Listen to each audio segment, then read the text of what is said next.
ಗೆಳೆಯರೆ ನಮಸ್ಕಾರ. ಸುಮಾರು ದಿನ ಆಯಿತು ಪುಸ್ತಕದ ಬಗ್ಗೆ ಮಾತಾಡಿ. ಹೋದ ಹೋದ ವಾರ ಅಂತ್ಯದಲ್ಲಿ ಒಂದು ಪುಸ್ತಕ ಬಿಡುಗಡೆ ಆಯಿತು. ಆ ಪುಸ್ತಕ ಆ್ಯಕ್ಚುಲಿ ರೀಪ್ರಿಂಟು. ಸುಮಾರು ವರ್ಷಗಳ ಹಿಂದೆ ಬಂದಿದ್ದ ಪುಸ್ತಕ. ಅದು ಮತ್ತೆ ಮರುಮುದ್ರಣಗೊಂಡು ವಿಸ್ತೃತಗೊಂಡು ಬಿಡುಗಡೆ ಆಗಿದೆ. ಅದರ ಹೆಸರು ಮುಟ್ಟಿಸಿಕೊಂಡವರು. ಇದು ತಿಪ್ಪೇಸ್ವಾಮಿಯವರ ನೆನಪನ್ನು ಕುರಿತ ಬರಹಗಳ ಸಂಕಲನ. ಕಥೆಗಾರ್ತಿ BT ಜಾಹ್ನವಿಯವರು ಇದನ್ನು ಕಂಪೈಲ್ ಮಾಡಿದ್ದಾರೆ. ಮತ್ತು ಅವರೇ ಕೂಡ ತಿಪ್ಪೇಸ್ವಾಮಿಯವರ ಬಗ್ಗೆ ಒಂದು ಸುದೀರ್ಘವಾದ ನೆನಪಿನ ಚಿತ್ರಣವನ್ನು ಕಟ್ಟಿಕೊಟ್ಟಿದ್ದಾರೆ. ಇಚ್ಛಾಶಕ್ತಿಯ ನಿರೂಪ ಅಂತ. ನಮಗೆಲ್ಲ ಗೊತ್ತಿದೆ ಅಥವಾ ಗೊತ್ತಿಲ್ಲ, ತಿಪ್ಪೇಸ್ವಾಮಿಯವರು ಯಾರು ಅನ್ನೋದು ಅಷ್ಟೇನು ಜನಪ್ರಿಯವಾದ ಸಂಗತಿ ಏನಲ್ಲ. ಆ್ಯಕ್ಚುಲಿ ಸುಮಾರು ಜನ ಕಣ್ಣಿನ ಡಾಕ್ಟರ್ಗಳು ನಮ್ಮ ಕರ್ನಾಟಕದಲ್ಲಿ ಸಾಕಷ್ಟು ಜನಪ್ರಿಯತೆ ಗಳಿಸ್ಕೊಂಡಿದ್ದಾರೆ. ಅದೇ ರೀತಿ ಬಹಳ ಕಷ್ಟದಿಂದ ಬಂದು ಕಷ್ಟದ ಪರಿಸ್ಥಿತಿಯಿಂದ ಹೊರಹೊಮ್ಮಿ ಜಾತಿ ಅವಮಾನಗಳನ್ನ ಎದುರಿಸಿ ಈ ಕಣ್ಣಿನ ವೈದ್ಯಕೀಯ ಶಾಸ್ತ್ರದಲ್ಲಿ ಉನ್ನತ ಪದವಿಯನ್ನು ಪಡೆದು ಸಿಕ್ಕಾಪಟ್ಟೆ ಸುಮಾರು ಆಪ್ರೇಷನ್ಗಳು ಮಾಡಿ, ಸುಮಾರು ಜನರ ಕಣ್ಣಿನ ಆಪ್ರೇಷನ್ಗಳು ಮಾಡಿ ಒಳ್ಳೆ ಡಾಕ್ಟರ್ ಅಂತ ಅನ್ಸ್ಕೊಂಡವ್ರು ತಿಪ್ಪೇಸ್ವಾಮಿಯವರು. ಅದರ ಒಂದು ಆಯಾಮ ಅದು. ಅಲ್ಲದೆ ಅವರು ಸುದೀರ್ಘವಾಗಿ ಅಲ್ಲದೇ ಇದ್ದರೂ ಕೂಡ ಅವರ ಕೊನೆ ವರ್ಷಗಳಲ್ಲಿ ಸುಮಾರು ವರ್ಷಗಳ ಸಂಬಂಧ ಒಂದು 8-10 ವರ್ಷಗಳ ಕಾಲ ರಾಜಕೀಯದಲ್ಲಿ ತೊಡಸ್ಕೊಂಡಿದ್ದವರು. ಮತ್ತು ಒಂದು ಜನಪರವಾದ ಕಾಳಜಿ ಇಟ್ಕೊಂಡು ರಾಜಕೀಯ ಮಾಡೋದು ತಿಪ್ಪೇಸ್ವಾಮಿ. ತಿಪ್ಪೇಸ್ವಾಮಿಯವರ ಹೆಸರಿಗಿನ್ನ ಅವರ ಬಗ್ಗೆ ಬಂದ ಒಂದು ಕತೆ ಸ್ವಲ್ಪ ಜಾಸ್ತಿನೇ ಜನಪ್ರಿಯ. ಅದು ಮುಟ್ಟಿಸಿಕೊಂಡವರು. ಈ ಕತೆ ಬರೆದಿದ್ದು ಲಂಕೇಶ್ ಅವರು. ಇದಕ್ಕೆ ಒಂದು ಹಿನ್ನೆಲೆ ಇದೆ. ಒಂದ್ಸಲಿ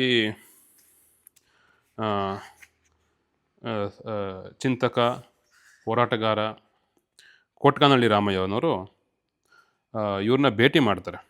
ಅದು ಯಾವಾಗ ಅಂದರೆ ಈ ಬೆಂಡಿಗೇರಿ ಒಂದು ಅಮಾನವೀಯ ಪ್ರಕರಣ ಏನಾಗಿರುತ್ತೆ,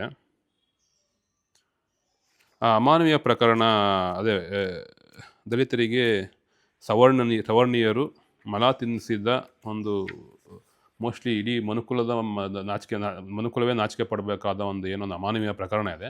ಆ ಪ್ರಕರಣದ ಬಗ್ಗೆ ಒಂದು ತನಿಖೆ ಮಾಡೋಕ್ಕೋಸ್ಕರ ಒಂದು ಕಮಿಟಿ ರಚನೆ ಆಗಿರುತ್ತೆ. ಆ ಕಮಿಟಿಯ ಅಧ್ಯಕ್ಷತೆಯನ್ನು ತಿಪ್ಪೇಸ್ವಾಮಿಯವರು ವಹಿಸಿರ್ತಾರೆ. ಆಗ ಆ ತಿಪ್ಪೇಸ್ವಾಮಿಯವ್ರನ್ನ ಮಾತಾಡ್ಸೋಕ್ಕೋಸ್ಕರ ಕೋಟ್ಕಾನರಾಮಯ್ಯವರು ಹೋಗಿರ್ತಾರೆ. ಆವಾಗ ತಿಪ್ಪೇಸ್ವಾಮಿಯವರು ಒಂದು ಕತೆ ನರೇಟ್ ಮಾಡ್ತಾರೆ. ಆ ಕತೆನೇ ಮುಟ್ಟಿಸಿಕೊಂಡವ್ರ ಕತೆ. ಅಂದರೆ ಇವರೊಬ್ಬರು ಸವರ್ಣೀಯ ಲಿಂಗಾಯತ ಜಾತಿ ಒಬ್ಬ ವ್ಯಕ್ತಿಗೆ ಕಣ್ಣು ಆಪ್ರೇಷನ್ ಮಾಡ್ತಾರೆ. ಹೇಳಿರ್ತಾರೆ, ನೀನು ಏನೇ ಆದರೂ ಕಣ್ಣಿಗೆ ನೀರು ಬೀಳಿಸ್ಬಾರ್ದಪ್ಪ, ಒಂದು ವಾರನೋ 15 ದಿನ ಮತ್ತೆ ಸೋಂಕಾಗ್ಬಿಡುತ್ತೆ ಅಂತ. ಬಟ್ ಅವನು ಇವರ ಜಾತಿನ ಹೇಗೋ ತಿಳ್ಕೊಂಡು ಅವ್ರ ಮನೆಯಲ್ಲಿ ಫೋರ್ಸ್ ಆಗುತ್ತೆ, ಇಲ್ಲ ನೀನು ಸ್ನಾನ ಮಾಡಲೇಬೇಕು ಮತ್ತು ಕಣ್ಣು ಕಳ್ಕೊತಾನೆ. ಮತ್ತು ಇನ್ನೊಂದು ಕಣ್ಣಿಗೆ ಅವ್ರ ಹತ್ರನೇ ಆಪ್ರೇಷನ್ ಮಾಡ್ಕೊಂಡು ಬರಬೇಕಾಗುತ್ತೆ. ಇದಕ್ಕೊಂದು ಕತೆ ಅಲ್ಲ, ಇದು ಆ್ಯಕ್ಚುಲಿ ನಡೆದ ಘಟನೆ. ಅದನ್ನು ಲಂಕೇಶ್ ಅವರು ಮುಟ್ಟಿಸಿಕೊಂಡವರು ಒಂದು ಕಥೆಯಾಗಿ ಮಾಡಿದ್ರು. ಇದನ್ನು ಅವ್ರು ಬರಿತಾ ಹೋಗ್ತಾರೆ.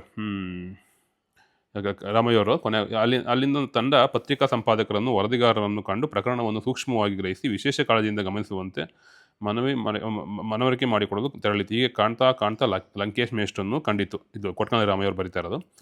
ಅಷ್ಟರಲ್ಲೇ ಯಾರಿಗಾದರೂ ಈ ಕಣ್ಣಿನ ಕತೆ ಹೇಳಿ ನನ್ನ ಕಣ್ಣಿಂದ ಅದನ್ನು ದಾಟಿಸದೆ ಬೇರೆ ದಾರಿಯೇ ಇಲ್ಲದಂತಾಗಿ ಇದ್ದ ನಾನು ಅವರಿಗೆ ಡಾಕ್ಟ್ರು ಹೇಳಿದ ಕಣ್ಣಿನ ಕತೆ ಹೇಳಿದೆ.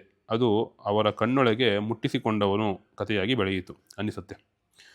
ಇವತ್ತಿನ ದಲಿತ ಮನಸ್ಸಿನ ತಳಮಳ ನೋಡಿದರೆ ಒಡೆದು ಕುಡಿಕೆಯ ಚೂರುಗಳನ್ನು ಎಷ್ಟೋ ವರ್ಷ ಎದೆಯಲ್ಲಿಟ್ಟುಕೊಂಡೇ ಇದ್ದ ಡಾಕ್ಟರ್ ಅಂತವರು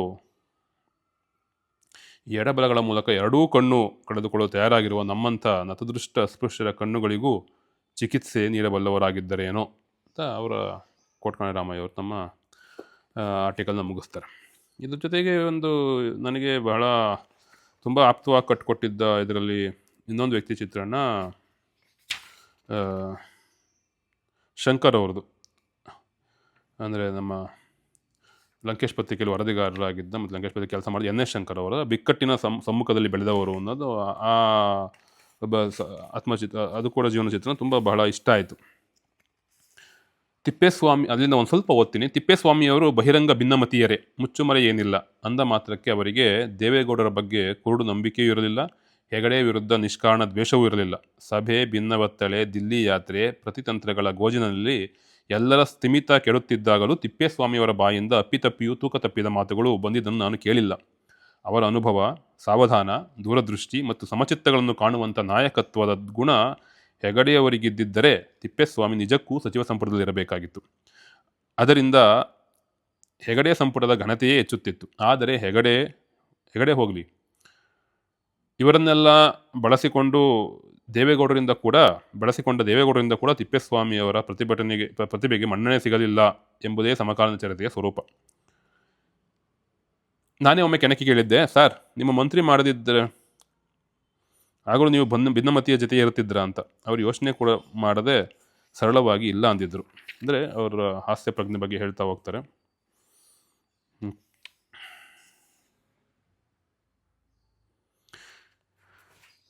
ಈ ರೀತಿ ಹೀಗೆ ಸುಮಾರು ಜನ ತಿಪ್ಪೇಸ್ವಾಮಿಯವರ ಬಗ್ಗೆ ಬರೆದಿರೋದು. ಇವಾಗ ಜಾಹ್ನವಿಯವರು ನಿಮಗೆಲ್ಲ ಗೊತ್ತಿದೆ, ತಿಪ್ಪೇಸ್ವಾಮಿಯವರ ಮಗಳು ಮತ್ತು ಕಥೆಗಾರ್ತಿ. ನೋಡಿ, ಈ ಕಥಾ ಸಂಕಲನ ಅವರದೇ. ಇತ್ತೀಚೆಗೆ ಜಾಹ್ನವಿಯವರ ಎಲ್ಲ ಕಥೆಗಳನ್ನ ಸಂಕಲನ ಒಬ್ಬರು ಸುದ್ದಿ ಒಬ್ಬರು ಗದ್ಯ ಅಂತ ಒಂದು ಪುಸ್ತಕ ಕೂಡ ಬಿಡುಗಡೆ ಆಗಿದೆ. ಅದು ಕೂಡ ನಮ್ಮ ಆಕೃತಿ ಬುಕ್ ಶಾಪಲ್ಲಿ ಸಿಗುತ್ತೆ. ಅದನ್ನು ಮಧ್ಯದಲ್ಲಿ ಅವರೇ ಇದು ಪುಸ್ತಕನ ಎಡಿಟ್ ಮಾಡಿರೋದು. ಈಗ KH ರಂಗನಾಥ್ ಅವರು, ಅಂದರೆ ಅವರು ಕೂಡ ಹಿರಿಯ ರಾಜಕಾರಣಿ ಮತ್ತು ಸಚಿವರಾಗಿದ್ದವರು. ಕೊನೆಗೆ SM ಕೃಷ್ಣ ಕಾಲದಲ್ಲಿ ಕೊನೆಯದಾಗಿ ಅವರು ಅರಣ್ಯ ಸಚಿವರಾಗಿ ರಿಟೈರ್ ಆಗಿದ್ರು ಕೂಡ.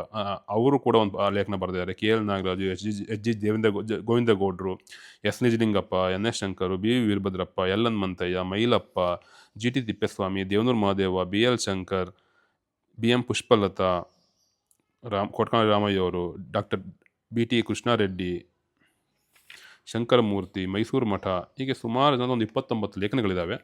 ಎರಡನೇ ಭಾಗದಲ್ಲಿ ಸೃಜನಶೀಲ ಪ್ರತಿಕ್ರಿಯೆಗಳು ಅಂತಂದರೆ ತಿಪ್ಪೇಸ್ವಾಮಿಯವರು ಸೃಜನಶೀಲವಾಗಿ ಎಲ್ಲೆಲ್ಲಿ ಕಾಣಿಸ್ಕೊಂಡಿದ್ದಾರೆ ಅಂತ ಮುಟ್ಟಿಸಿಕೊಂಡವನ ಕತೆ, ಆ ಥರದಲ್ಲಿ. ಆಮೇಲೆ ಅವರು ತಿಪ್ಪೇಸ್ವಾಮಿಯವರು ವಿಧಾನಸಭೆಯಲ್ಲಿ ಮಾಡಿದ ಭಾಷಣಗಳಿದ್ದಾವೆ.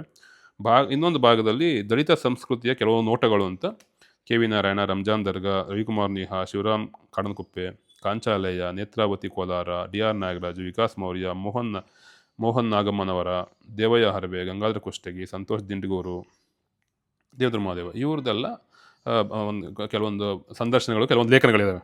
ಸೊ ಇವೆಲ್ಲ ಇರುವಂಥ ಪುಸ್ತಕ ಮುಟ್ಟಿಸಿಕೊಂಡವರು ದಯವಿಟ್ಟು ನೀವು ಓದಲೇಬೇಕು ಅಂತ ನಾನು ಸಜೆಸ್ಟ್ ಮಾಡ್ತೀನಿ.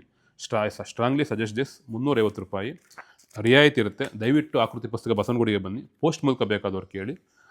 ಇನ್ನೊಂದು ಟ್ರಿವಿಯಾ ಅಂದರೆ, ಜನತಾದಳ ಒಡೆದು ಜನತಾ ಪಕ್ಷ ಆದಾಗ ಅದರ ಮೊದಲ ಅಧ್ಯಕ್ಷರಾಗಿದ್ದರು ಡಾಕ್ಟರ್ BM ತಿಪ್ಪೇಸ್ವಾಮಿಯವರು. ಸೊ ಒಬ್ಬ ರಾಜಕಾರಣಿಯಾಗಿ, ಒಬ್ಬ ಕಣ್ಣಿನ ಡಾಕ್ಟ್ರಾಗಿ ಸಾಕಷ್ಟು ಆಪ್ರೇಷನ್ಗಳು ಮಾಡಿ, ಮತ್ತು ಈ ದೇಶಕ್ಕೆ ತಗುಲಿರುವ ಕಾಯಿಲೆ ಏನಿದೆ, ಜಾತಿ ಕಾಯಿಲೆ, ಅದನ್ನು ಹೋಗಲಾಡ್ಸೋಕ್ಕೆ ಕೂಡ ತಮ್ಮದೇ ಆದ ಕೊಡುಗೆ ಕೊಟ್ಟ ಡಾಕ್ಟರ್ BM ತಿಪ್ಪೇಸ್ವಾಮಿಯವರ ನೆನಪಿನ ಸಂಚಿಕೆ ಅದು. ಮುಟ್ಟಿಸಿಕೊಂಡವರು. ದಯವಿಟ್ಟು ಓದಿ. ಧನ್ಯವಾದಗಳು.